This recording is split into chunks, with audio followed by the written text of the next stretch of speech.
I know the exact height of the world you've been living in.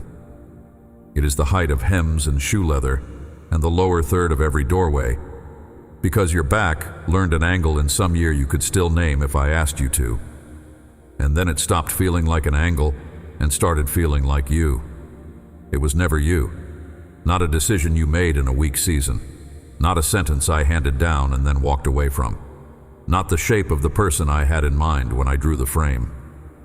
Right now, before these words are finished, I want to take you into a room where I called a woman forward who had not met another human being's eyes in 18 years. And I want you to hear what I named the thing bent over her. You have gotten efficient at the small adjustments. The way you lower yourself into a car, the strap that sits on the shoulder that is already the lower one, the seat you choose in a room, which is never the one that would make you turn your head up. You have a greeting that costs you nothing.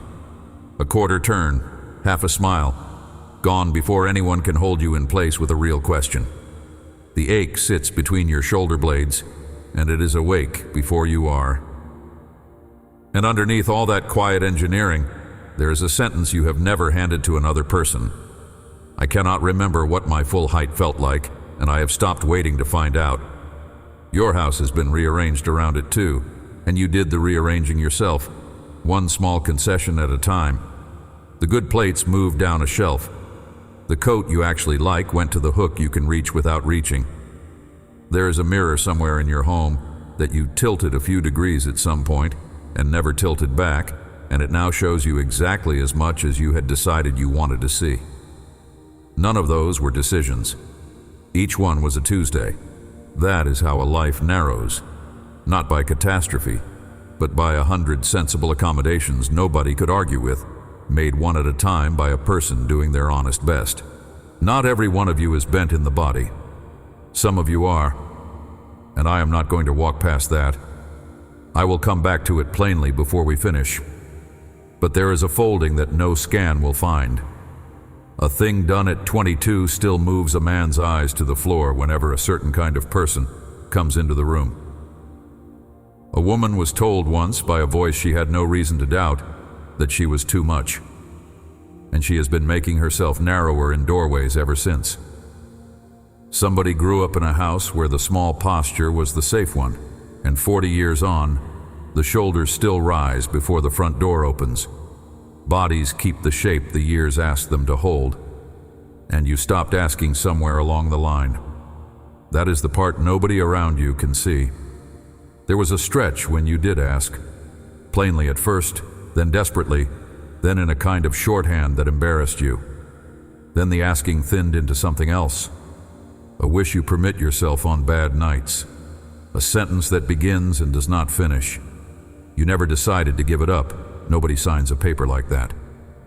It went the way a footpath across a field goes, not because anyone closed it, but because fewer and fewer feet took that line, until the grass stood back up and you could no longer see where it had run.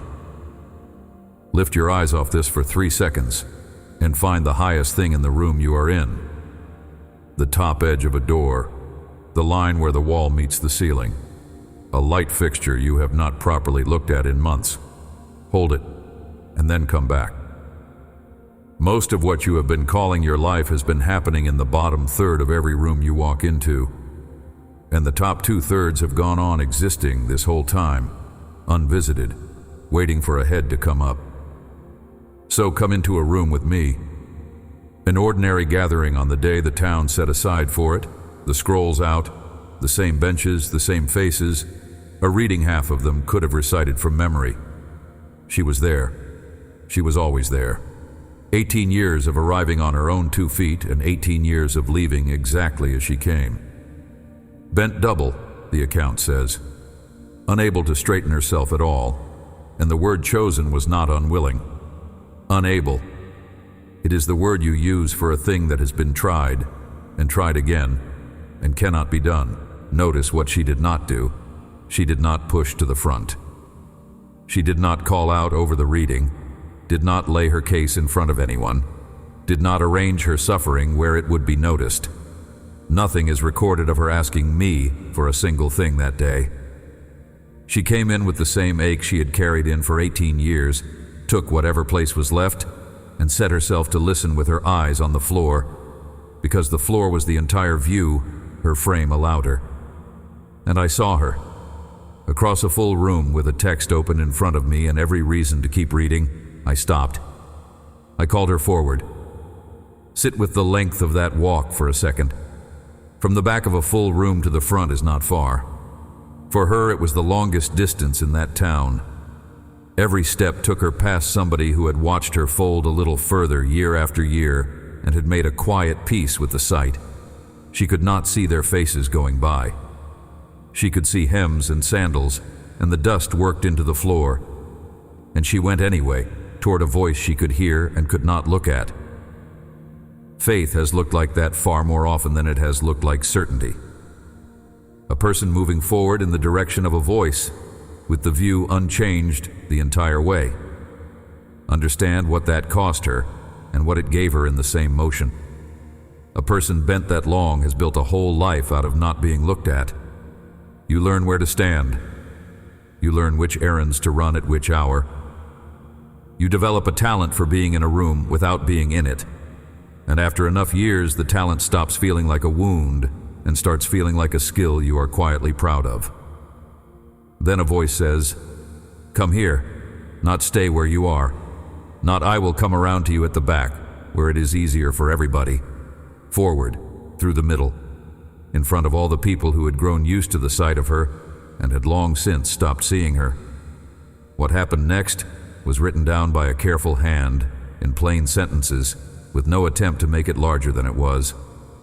And you should have it in the words that were actually used, rather than in a version I have softened on the way to you. Take it as a record, not as a private word slipped to one person in the dark. It has been standing in the open a very long time, available to anyone who wanted to know how I treat a person who has stopped asking. Luke 13:12-13. When Jesus saw her, he called her forward and said to her, "Woman, you are set free from your infirmity." Then he put his hands on her, and immediately she straightened up and praised God. Take the order of it seriously, because the order is most of the teaching. He saw her first. Before a word was spoken, before any request reached him, before she had done one thing to qualify, the seeing came first, and every other clause in that sentence hangs off it.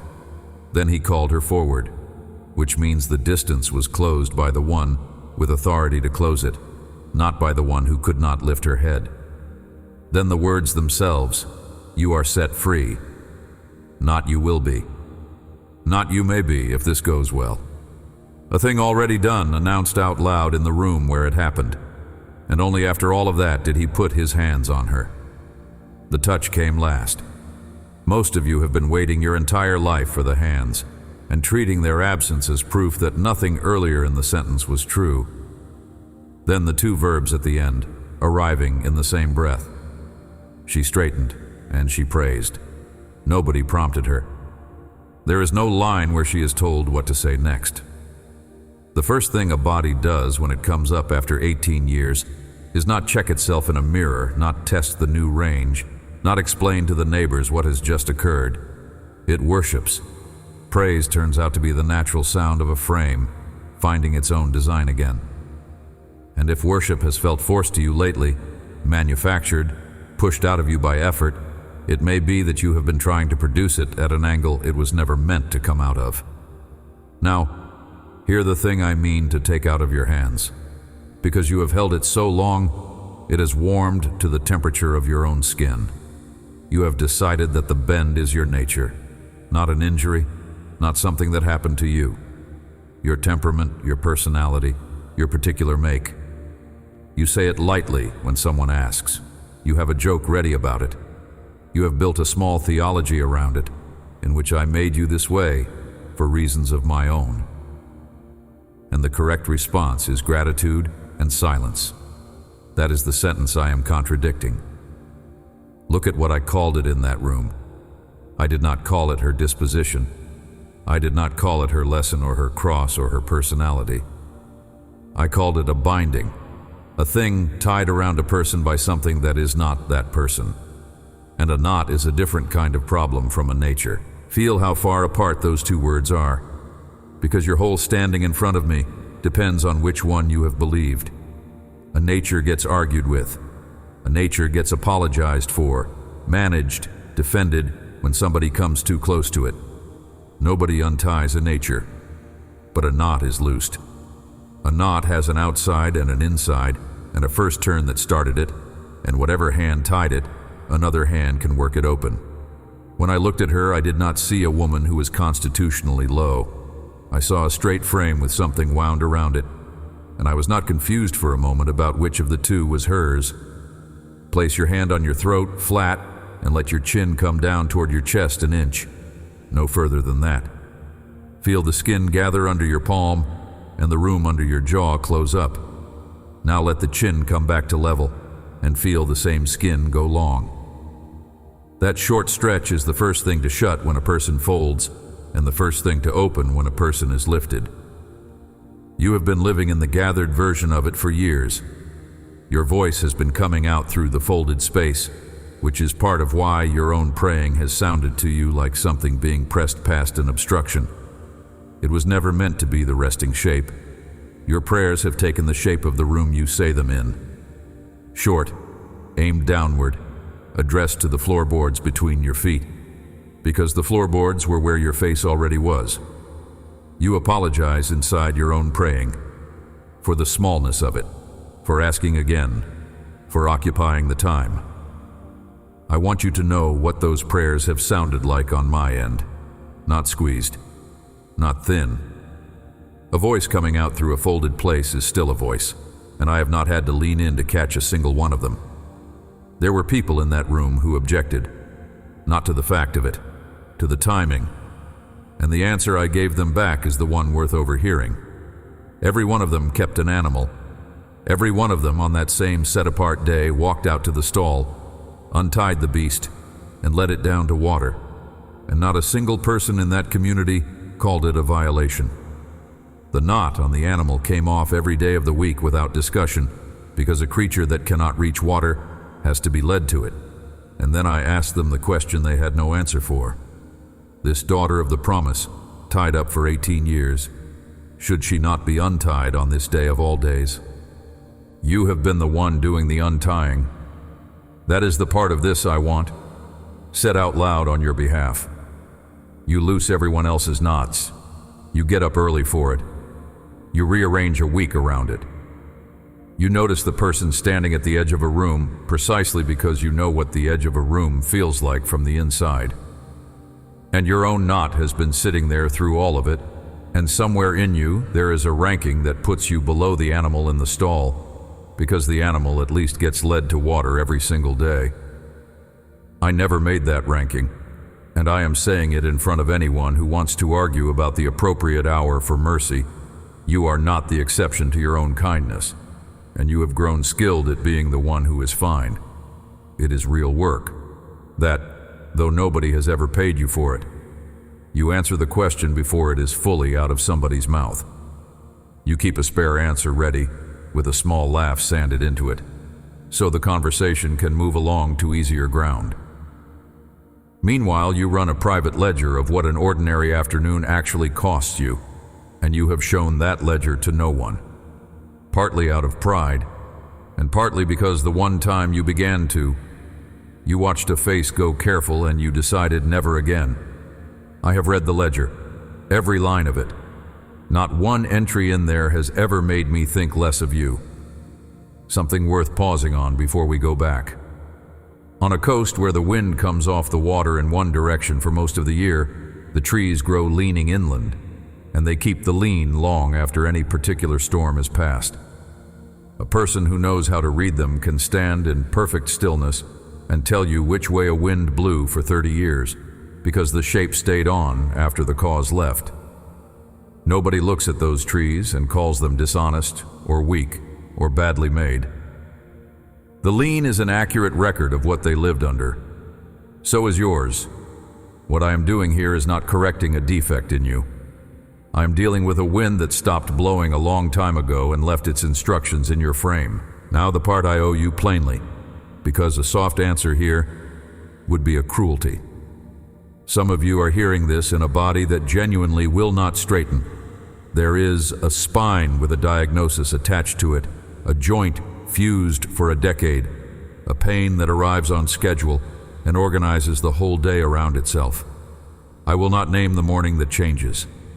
I will not give you a season to aim at, or a sign to keep watch for, or an assurance that hearing this often enough will make your back do what you have been asking of it. Too many people have been given exactly that, and then been quietly crushed underneath it. What I am telling you is not a forecast about your vertebrae. It is something else, and it is not smaller. Here is what is not in question, and never has been. You are seen, not observed, not tolerated. Seen the way a person is seen who was being looked for. You are called forward, out of the back of the room, on a day nobody set aside for you. You are addressed as a daughter, a son, a member of the household. Not as a case, not as a body with a problem in it, not as the sad situation people lower their voices around. And you stand upright in front of me while these words are still going, whatever your shoulders are doing, because that standing was never something your frame was producing in the first place. It was given. It holds. No posture your body takes can contradict it. Consider what upright is actually for, because it is not about the look of the thing. A head that comes up gets faces. That is the whole of it. 18 years of hems and floorboards and the shoes of people she loved. And the first ordinary wonder after the great one was that she could see who was standing in front of her. You have been having conversations for years with the tops of your own knees. Your children have been talking to a crown of hair. What I restore, when I restore it, is not your silhouette. It is your access to the faces of the people you were given. They have noticed, though almost none of them will ever say so. The people who love you have learned your angle the way you learn a road. They lower themselves to catch your eye. They say your name half a second earlier than they need to, so you have time to turn. They stopped mentioning it because the last few times they mentioned it, something in your face closed. None of that is pity, whatever you have decided about it. That is a household quietly reorganizing itself around someone it refuses to put down. You have been carried much further than you know by people who never told you they were carrying anything. You have been editing yourself out as well. Out of photographs first. You are the one holding the camera always. And it looks like generosity, and it is partly a way of not being in the picture. Out of the front row. Out of the introductions, where you let somebody else say your title because saying it yourself would mean being looked at while you did. It has been a slow subtraction, and nobody remarked on it. Because a person who removes herself carefully is the one thing a room never notices. Breathe out now, and let the going out run longer than whatever came in before it. Not a sigh, not a push. Just longer, until it is genuinely finished and very slightly uncomfortable. A folded chest keeps a little old air it never entirely gets rid of, and then it takes the next small breath on top of that, and calls the arrangement breathing. Nothing new arrives until what is already in there has gone all the way out. Feel your ribs settle when it does. The emptying is not the loss you have always taken it for. The emptying is the room. There's a difference between being fixed and being freed, and you have been asking me for the smaller of the two. Fixed means the trouble is gone, and you are handed back the version of yourself that existed before it started.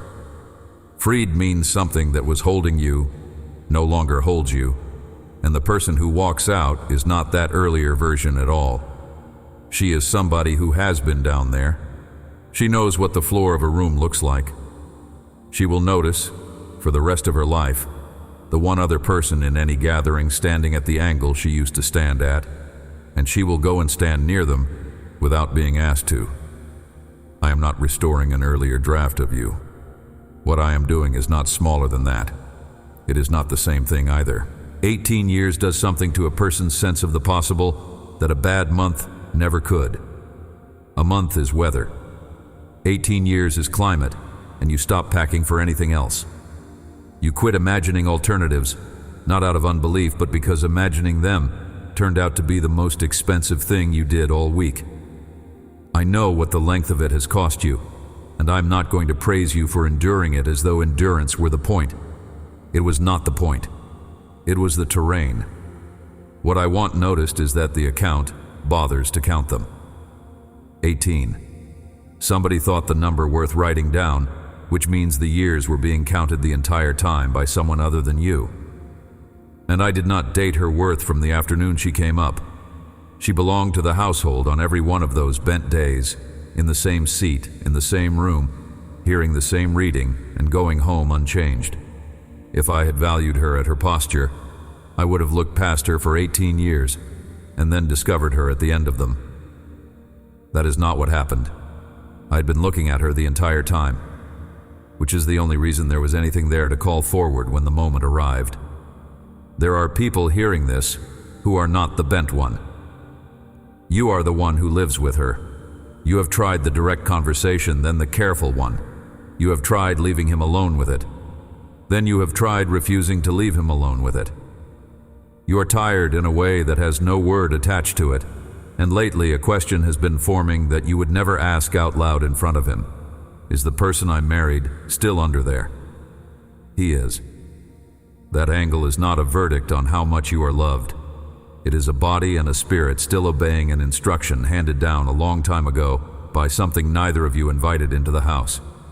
Keep saying his name a beat early. Keep bringing your face down to his eye line without turning it into a demonstration. And leave the untying with me. It is not work, it is mine. And you were never fitted out for it. Expect somebody to have a problem with it when it comes. That is not a warning, only the record. In that room, there was a man whose entire objection was procedural, and he raised it while a woman who had not stood up in 18 years was standing up in front of him. Some people have more invested in the version of you that was manageable than in the version of you that is loose, and their discomfort is not a message from me about whether you were permitted. You do not owe anyone a slower straightening so they can adjust to it comfortably. Come back to that word, forward. You have been furniture in certain rooms for a long time, and you know exactly which rooms. Nobody there is cruel to you. Cruelty would almost be easier. They simply account for you the way they account for a chair, and you have learned to be reliably where you are put. Then a voice cuts across the room, and it is not a general announcement. It has your direction in it. It has your particular case in it. And every person present has to move their attention over to where you have been sitting all along, which is the thing you have dreaded and the thing you needed most, arriving in the same instant. Do not expect the whole of it to arrive the way it arrived for her. Sometimes I do it in a moment. More often it goes the way a frozen field thaws from underneath, without announcement, slower than anybody watching would like. It is sore work. Muscles that have held a compromise for years complain when the compromise ends. You will feel unsteady at your own full height, and unsteady is not the same as wrong. It is what standing feels like to a body that had forgotten it. You may catch yourself folding again at the sound of one particular voice and decide the whole thing was imagined. It was not. Nothing that comes back in a straight line. Stay with me right here for a stretch and repair nothing while you do. You are not required to reach a conclusion about your body, about your history, or about whether any of this is true for you yet. Nothing is being asked in this particular minute, except that you quit bracing. Holding a position is work, real, muscular work, the kind that leaves you sore, and you are allowed to put it down for the length of a few sentences without anybody filing that away as a promise you will be held to later. When it begins, you will notice it in your looking before you notice it anywhere else. A cashier will have a face. You will catch the top of a tree moving and stand there for it without knowing why you stopped. Somebody will say your name, and you will turn the whole way toward the sound instead of a quarter of the way. None of it will feel like an event. That is how the beginning of upright always feels. Too small to report, too ordinary to count, and the beginning anyway. And if your frame stays exactly as it is, hear this carefully, because it is the sentence I most want left standing when everything else here has gone quiet. No angle a body ever took has hidden a person from me. The straightening I have promised is not first a matter of vertebrae, and it has not been held up waiting on them. You are addressed, named, called forward, and set on your feet in front of me by a standing that was given to you and does not run on your spine. Some of you will come up in this life. All of you who are mine will come up, and not 1 year spent looking at the floor will be counted against any of you. And she went back the following week to the same room. That part never got written down, but you can be reasonably sure of it. The same day, the same reading, the same benches, the same seat with the wear of 18 years pressed into it. She sat in it differently. That is the whole of the change, and it is enormous. Most of what I do in a person does not move them into a different life. It alters what they are like inside the one they already have. In the same chair, among the same people, on an ordinary day that everybody around them is treating as nothing in particular. So keep coming to the ordinary room. That is not a small instruction, and it is not a consolation prize. She was not at a special gathering. She was at the regular one on the regular day, in a seat she had worn smooth over 18 years of nothing happening. The room where nothing has happened yet is the room where it happens. Bring the body you have. Bring the asking you gave up on, even in its shorthand version. Even if all that survives of it is showing up and sitting down. You do not have to arrive believing. You only have to be in the room where I am reading. So set down the 3 sentences you walked in with, one at a time, and notice how little weight is left in any of them. That this is simply who you are. It is not. It is a knot, tied round you by something that was never you, and knots come undone. That you would have to catch my attention before anything could move. You never did. I saw you before a single person in that room knew there was anything there to see. That the years at this angle were wasted. They were not. They were counted, all 18 of hers and every one of yours, by someone who was not looking away. You are not a bent thing I have learned to put up with. You are a straight frame with an old wind in it, called forward by name, on an ordinary day in front of everyone. Amen.